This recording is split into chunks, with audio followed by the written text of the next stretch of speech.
Heto na naman tayo sa mga pagkain. Minsan kapag healthy na yung mga kinakain natin, mapapasubo na naman tayo dito. Sino ba naman tayo para tanggihan itong pagkain na to? Umalis nga yung aking partner at umuwi ngang may daladalang pizza. Alas 10 na nga ito ng gabi nung bigla ngang dumating yung aking partner. Na sana ay matutulog na nga kami. Pero mali pala ang akala ko. Napapakain nga na naman ako nito ng pizza. Bakit nga ba napabili yung aking partner ng pizza? Pagkagising nga namin kasi kaninang umaga ay bigla na lang nabanggit itong panganay ko na pizza.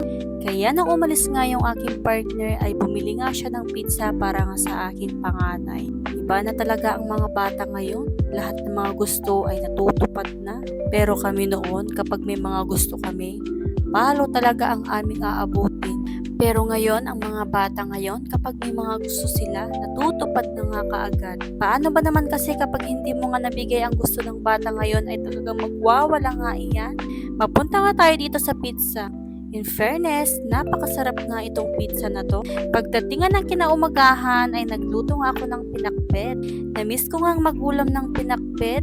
Kaya nung namalengke nga ako ay bumili nga ako nitong pinakbet at ito nga yung aking lulutuhin ngayon. Kayo ba? Nag-uulam ba kayo ng pinakbet? Natatawa nga ako dahil kagabi ay kumain nga ako ng pizza tapos ngayon naman ay gulay. Halo-halo na talaga ang kinakain ko. At dito nga pagkatapos ko nga magluto ng pinakbet ay kumain nga kami ng aking bunso. Ang aking panganay nga dahil kumain nga siya kaganina ay hindi muna nga daw siya kakain. Ewan ko ba sa batang ito? Napakadalang lang kumain. Pero yung kapag simpleng ulam lang na iyahanda mo ay gustong gusto niya naman. At dito nga itong panganay ko ay akala ko ay gusto niya kumain pero hindi pala, maglalaro lang pala.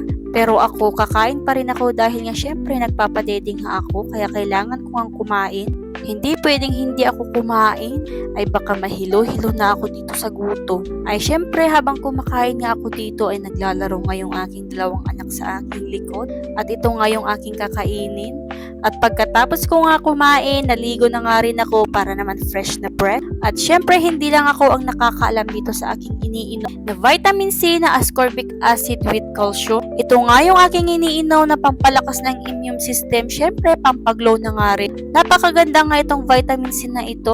Dahil kahit na may acidic ka ay pwede ka dito dahil itong vitamin C na ascorbic acid ay non-acidic. At dito nga magtatapos itong video na to kaya pa-like and follow!